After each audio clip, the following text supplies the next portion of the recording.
Hello കൂട്ടുകാരെ, എല്ലാവർക്കും നീച്ചൂസ് വേൾഡിൻ്റെ പുതിയൊരു വീഡിയോയിലേക്ക് സ്വാഗതം. എല്ലാവരും സുഖമായിട്ടിരിക്കുന്നെന്ന് വിശ്വസിക്കുന്നു. ഞങ്ങളിവിടെ സുഖമായിട്ടിരിക്കുകയാണ്. അപ്പോൾ എല്ലാവരും സന്തോഷത്തോടെയും ആരോഗ്യത്തോടെയും ഒക്കെ ഇരിക്കുക കേട്ടോ.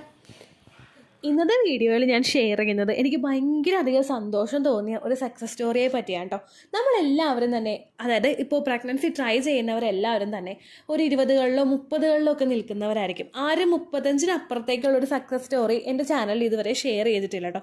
പക്ഷേ ഇവിടെ എന്ന് പറയുന്നത് 40ലോട്ട് അടുത്തുകൊണ്ടിരിക്കുന്ന ഒരു ചേച്ചി നമ്മുടെ ചാനലിലെ ടിപ്സ് ഫോളോ ചെയ്തിട്ട് പ്രഗ്നൻ്റ് ആയി എന്ന് പറഞ്ഞിട്ടുണ്ടായിരുന്നു. ആ സക്സസ് സ്റ്റോറിയാണ് ഞാൻ നിങ്ങൾക്ക് മുമ്പിൽ ഷെയർ ചെയ്യുന്നത്. 40 വയസ്സിലോട്ട് അടുക്കുന്ന ഒരാളെന്ന് പറയുന്നത് ചില ആളുകൾക്ക് മെനോപോസ് സ്റ്റാർട്ട് ചെയ്യുന്ന സമയമാണ്, അവരുടെ എഗ് റിസർവ് കുറയുന്ന സമയമാണ്. ഈ സമയത്ത് പ്രഗ്നൻസി ട്രൈ ചെയ്തിട്ട് പ്രഗ്നൻ്റ് ആയി. അപ്പോൾ അതെന്തൊക്കെയാണ് ഫോളോ ചെയ്തതെന്ന് നമുക്ക് നോക്കാം. വീഡിയോ നമുക്ക് സ്റ്റാർട്ട് ചെയ്യാം കേട്ടോ. വിവാഹം കഴിഞ്ഞപ്പോൾ തന്നെ പ്രഗ്നൻസി ആകാത്തത് കൊണ്ട് ട്രീറ്റ്മെൻറ്റുകൾ സ്റ്റാർട്ട് ചെയ്തവരാണ് ഇവർ. ഇവർക്കുണ്ടായിരുന്ന ബുദ്ധിമുട്ടെന്ന് പറയുന്നത് ഭാര്യയ്ക്ക് AMH കുറവുണ്ടായിരുന്നു, ഭർത്താവിന് ലോ കൗണ്ടും ഉണ്ടായിരുന്നു. ട്രീറ്റ്മെൻറ്റുകൾ നടത്തിയിട്ട് അത് പോസിറ്റീവ് ആവാതെ വന്നപ്പോഴേക്കും ഡോക്ടർ IVF ചെയ്യാനായിട്ടാണ് പറഞ്ഞത്. കാരണം ലോ AMH ഉള്ളവർക്ക് IVF ആയിരിക്കും ഒരു ബെറ്റർ ആയിട്ടുള്ള ഒരു ഓപ്ഷൻ. IVF ചെയ്യാനായിട്ട് പറഞ്ഞു. പക്ഷേ ഇവരുടെ സാമ്പത്തിക ബുദ്ധിമുട്ട് കൊണ്ടും അതുപോലെ ഇത് സക്സസ് ആവുമോ എന്ന് ഫുള്ളായിട്ട് അറിയാത്തത് കൊണ്ടും അവർ IVF-ലോട്ട് കടന്നിട്ടുണ്ടായിരുന്നില്ല. കുറേ നാളുകൾ എന്ന് പറയുന്നത് ഒരു നോർമലി തന്നെ ഇവർക്ക് മുമ്പോട്ട് കടന്നുപോയി. അങ്ങനെ നമ്മുടെ ചാനൽ കണ്ടപ്പോഴേക്കും എക്സ്പെൻസീവ് ആയിട്ടുള്ള കാര്യങ്ങളൊന്നും ഫോളോ ചെയ്യാനായിട്ട് ഇൻട്രസ്റ്റ് ഉണ്ടായിരുന്നില്ല. അതുപോലെ നോർമലായിട്ട് അവരെ കൊണ്ട് പറ്റുന്ന കാര്യങ്ങൾ അവർ ഫോളോ ചെയ്തിട്ട് നോക്കിയിട്ടുണ്ടായിരുന്നു. അങ്ങനെ അവർക്ക് റിസൾട്ടും കിട്ടി. അതിലവർ ഫോളോ ചെയ്തതിൽ ഏറ്റവും പ്രധാനപ്പെട്ട ഒരു കാര്യം എന്ന് പറയുന്നത് കാസ്റ്റർ ഓയിൽ മസാജാണ്. നമ്മുടെ ആവണക്കെണ്ണ ഉപയോഗിച്ചിട്ട് മസാജ് ചെയ്യുന്നത് ഒരുപാട് പേർക്ക് സക്സസ് റിസൾട്ട് കിട്ടാനായിട്ട് സഹായിച്ച ഒന്നാണ് കാസ്റ്റർ ഓയിൽ പാക്ക് എന്ന് പറയുന്നത്. നമ്മൾ ആവണക്കെണ്ണ എടുത്തിട്ട് നമ്മളുടെ ശരീരത്തിൽ തേച്ച് പിടിപ്പിച്ച് ഒരു ഹോട്ട് ബാഗ് വെച്ചിട്ട് മസാജ് ചെയ്ത് കൊടുക്കുന്ന ഒരു പ്രവർത്തനമാണ് ഈ ഒരു കാസ്റ്റർ ഓയിൽ പാക്കിൽ നമ്മൾ ചെയ്യുന്നത്. കാസ്റ്റർ ഓയിൽ അഥവാ ആവണക്കെണ്ണയിൽ ഒരുപാട് ന്യൂട്രിയൻസ് അടങ്ങിയിട്ടുണ്ട്. ഇത് നമ്മളുടെ ബ്ലഡ് സർക്കുലേഷൻ ഇൻക്രീസ് ചെയ്യാൻ വേണ്ടിയിട്ട് സഹായിക്കുന്നു. ഓക്സിജൻ റിച്ച് ആയിട്ടുള്ള ബ്ലഡ് സർക്കുലേഷൻ ഓവുലേഷൻ നടക്കുന്നതിന് മുൻപായിട്ട് നമ്മളുടെ ശരീരത്തിനകത്തേക്ക് എത്തുകയാണെങ്കിൽ ക്വാളിറ്റി ഉള്ള അണ്ടം പ്രൊഡ്യൂസ് ആകാൻ വേണ്ടിയിട്ട് അത് സഹായിക്കുന്നു. അതുപോലെ തന്നെ നമ്മളുടെ ഇമ്മ്യൂണിറ്റി ബൂസ്റ്റ് ചെയ്യുന്നതിനും നമ്മളുടെ സ്ട്രെസ് റിഡ്യൂസ് ചെയ്യുന്നതിനും ഡൈജഷൻ പ്രോപ്പറായിട്ട് നടക്കുന്നതിനും അതുപോലെ ഫൈബ്രോയിഡ്, സിസ്റ്റ്, അതുപോലെ ബ്ലോക്കേജ് അങ്ങനെ എന്തെങ്കിലും ഉണ്ടെങ്കിൽ അതിനെയൊക്കെ പ്രിവെൻറ്റ് ചെയ്യുന്നതിന് വേണ്ടിയിട്ടും കാസ്റ്റർ ഓയിൽ പാക്ക് സഹായിക്കുന്നുണ്ട്. നമ്മുടെ എൻഡോമെട്രിയൽ ലൈനിങ് കൃത്യമായിട്ട് വളരുന്നതിനും അണ്ടത്തിൻ്റെ ഗ്രോത്ത് കൃത്യമായിട്ട് എത്തുന്നതിന് വേണ്ടിയിട്ടും ഈ ഒരു കാസ്റ്റർ ഓയിൽ പാക്ക് സപ്പോർട്ട് ചെയ്യുന്നുണ്ട് കേട്ടോ. ലോ AMH ഒക്കെ ഉള്ള ആളുകൾ ഏറ്റവും കൂടുതൽ ടെൻഷൻ ആവുന്നത് അവരിനി പ്രഗ്നൻ്റ് ആവേയില്ല എന്ന് വിചാരിച്ചിട്ടാണ്. പക്ഷേ ഒരണ്ടവും ഒരു ബീജവും പോലെ പ്രഗ്നൻ്റ് ആകാൻ അത്രയും അണ്ടം നമ്മളുടെ ശരീരത്തിൽ ഉണ്ടാവുകയും ചെയ്യും. അതിനൊന്ന് ക്വാളിറ്റിയോടുകൂടി വളർത്തണം. അത് മാത്രമാണ് നമ്മൾ ശ്രദ്ധിക്കേണ്ട കാര്യം. അപ്പോൾ ഇവർ തിരഞ്ഞെടുത്ത ഏറ്റവും ആദ്യത്തെ മെത്തേഡ് കാസ്റ്റർ ഓയിൽ പാക്ക് ആയതുകൊണ്ട് തന്നെ അത് എഗ്ഗിൻ്റെ പ്രൊഡക്ഷനും എൻഡോമെട്രിയൽ ലൈനിങ്ങിൻ്റെ പ്രൊഡക്ഷനും അതുപോലെ ബ്ലഡ് സർക്കുലേഷൻ വർദ്ധിപ്പിക്കാൻ വേണ്ടിയിട്ടും സഹായിക്കുന്നവയാണ്. രണ്ടാമത് ഫോളോ ചെയ്തതാണ് ബീട്രൂട്ട് കഴിക്കാനായിട്ട് ശ്രദ്ധിച്ചു എന്നുള്ള കാര്യം. ബീട്രൂട്ട് ഓൾറെഡി നമ്മുടെ ചാനലിൽ ഞാൻ പറഞ്ഞിട്ടുണ്ട്. നമ്മളുടെ ബ്ലഡ് സർക്കുലേഷൻ വർദ്ധിപ്പിക്കാൻ വേണ്ടിയിട്ട് ഏറ്റവും കൂടുതൽ സഹായിക്കുന്ന ഒരു വെജിറ്റബിൾ ആണ് ബീട്രൂട്ട് എന്ന് പറയുന്നത്. ഇത് നമ്മൾ ജ്യൂസായിട്ട് കഴിക്കുന്നതോ അല്ലെങ്കിൽ കറി വെച്ചിട്ട് കഴിക്കുന്നതോ എങ്ങനെയാണെങ്കിലും നിങ്ങൾ ശരീരത്തിനകത്തേക്ക് എത്തിക്കുന്നത് നിങ്ങളുടെ ബ്ലഡ് സർക്കുലേഷൻ വർദ്ധിപ്പിക്കാൻ വേണ്ടിയിട്ട് സഹായിക്കുന്നതിന് ഇത് കാരണമാവുന്നു. ബ്ലഡ് സർക്കുലേഷൻ വർദ്ധിക്കുന്നതിനനുസരിച്ചിട്ട് നിങ്ങളുടെ ആ ഒരു അണ്ടത്തിൻ്റെ പ്രൊഡക്ഷനെയും എൻഡോമെട്രിയം പ്രൊഡക്ഷനെയും ഇത് കൃത്യമായിട്ട് തന്നെ സഹായിക്കുന്നു. ബീട്രൂട്ടിൽ അടങ്ങിയിട്ടുള്ള nitric oxide blood vessels dilute ചെയ്തിട്ട് ബ്ലഡ് സർക്കുലേഷൻ കൂട്ടാനായിട്ട് സഹായിക്കുന്നവയാണ്. അതുമാത്രമല്ല ഇതിൽ ഫൈബർ ഉണ്ട്, ഫോളേറ്റ് ഉണ്ട്, പൊട്ടാഷ്യം ഉണ്ട്, വിറ്റമിൻ C ഉണ്ട്, മാംഗനീസ് ഉണ്ട്, അയൺ ഉണ്ട്. ഇത് നമ്മുടെ എൻഡോമെട്രിയൽ ലൈനിങ് കട്ടി കൂടി വളരാൻ വേണ്ടിയിട്ട് സഹായിക്കുന്നവയാണ്. പുരുഷന്മാരുടെ കൗണ്ടും മോട്ടിലിറ്റിയും വർദ്ധിപ്പിക്കാൻ വേണ്ടിയിട്ട് ഇത് സഹായിക്കുന്നു. അതുപോലെ തന്നെ ഇതിൽ അടങ്ങിയിട്ടുള്ള വിറ്റമിൻ സിയും വിറ്റമിൻ ഇയും പുരുഷൻ്റെ സെവൻ്റെ ക്വാളിറ്റി വർദ്ധിപ്പിക്കുന്നതിനും അതിൻ്റെ ഹെൽത്ത് പെർഫോമൻസ് ഇൻക്രീസ് ചെയ്യുന്നതിനും സഹായിക്കുന്നവയാണ്. മൂന്നാമതായിട്ട് ചേച്ചി ഫോളോ ചെയ്തത് ഇഞ്ചിവെള്ളം കുടിക്കുക എന്നുള്ളതാണ്. നമ്മൾ നോർമലി ഇഞ്ചിവെള്ളം കുടിക്കുമ്പോഴേക്കും കിട്ടുന്ന ബെനഫിറ്റ് എന്ന് പറയുന്നത് നമ്മളുടെ യൂട്രസ് ക്ലീൻ ആക്കാൻ വേണ്ടിയിട്ട് ഇത് സഹായിക്കുന്നു. യൂട്രസിൽ ഓരോ മാസവും എൻഡോമെട്രിയൽ ലൈനിങ് ഡെവലപ്പ് ആവും. അതിനുശേഷം പീരിയഡ്സ് വന്നിട്ട് അത് ഷെഡായി പോവുകയാണ് ചെയ്യുന്നത്.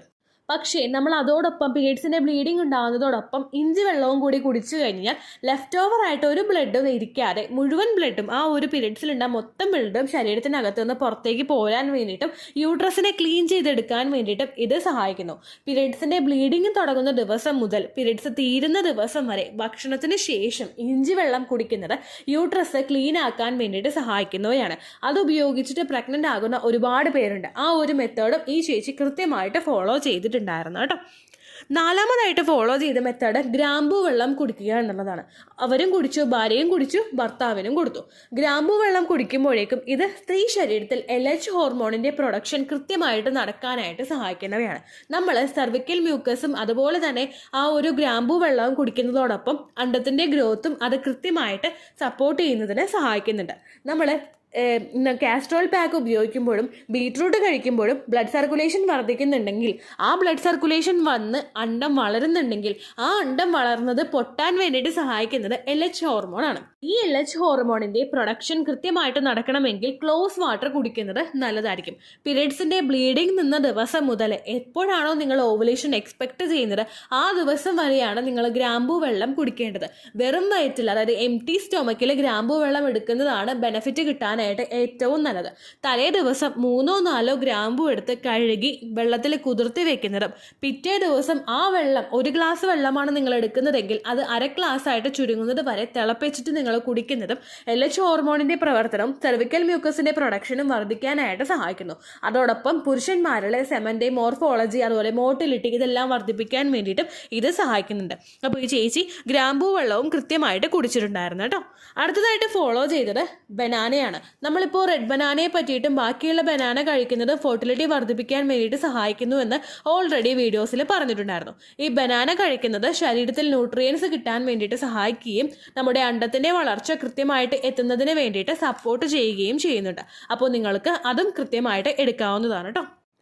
ചെങ്കതളിപ്പഴം എടുക്കുന്നതാണെങ്കിലും നോർമൽ ബനാന എടുക്കുന്നതാണെങ്കിലും vitamin C, vitamin E, folate എന്നിവ ശരീരത്തിനകത്തേക്ക് എത്തുന്നതിന് വേണ്ടിയിട്ട് സഹായിക്കുന്നുണ്ട്.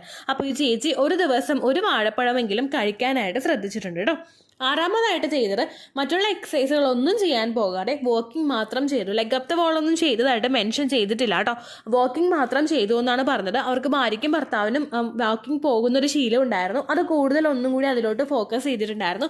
അങ്ങനെ രാവിലെയും വൈകിട്ടും വാക്കിങ്ങിന് പോയി എന്ന് മെൻഷൻ ചെയ്തിട്ടുണ്ടായിരുന്നു. നിങ്ങൾക്കും അതുപോലെ ചെയ്യാവുന്നതാണ്. വീട്ടിൻ്റെ ടെറസിലോ അതുപോലെ മുറ്റത്തോ നിങ്ങൾ നല്ലതുപോലെ വ്യായാമം ചെയ്യാനായിട്ട് ശ്രദ്ധിക്കുക. കൈയൊക്കെ നല്ലതുപോലെ വീശി ദേഹം അനങ്ങുന്നത് പോലെ വാക്കിംഗ് ചെയ്യുന്നത് നല്ലതായിരിക്കും കേട്ടോ.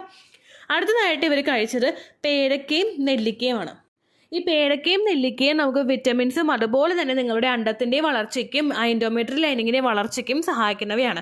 പേരക്കയിൽ വിറ്റമിൻ C ഉണ്ട്, അയേൺ ഉണ്ട്, കാൽഷ്യം ഉണ്ട്, വിറ്റമിൻ A ഉണ്ട്, പൊട്ടാഷ്യം ഉണ്ട്, അതുപോലെ ഫെർട്ടിലിറ്റി ഇൻക്രീസ് ചെയ്യാൻ വേണ്ടിയിട്ടുള്ള ബാക്കി എല്ലാ ഘടകങ്ങളും ഇതിൽ അടങ്ങിയിട്ടുണ്ട്.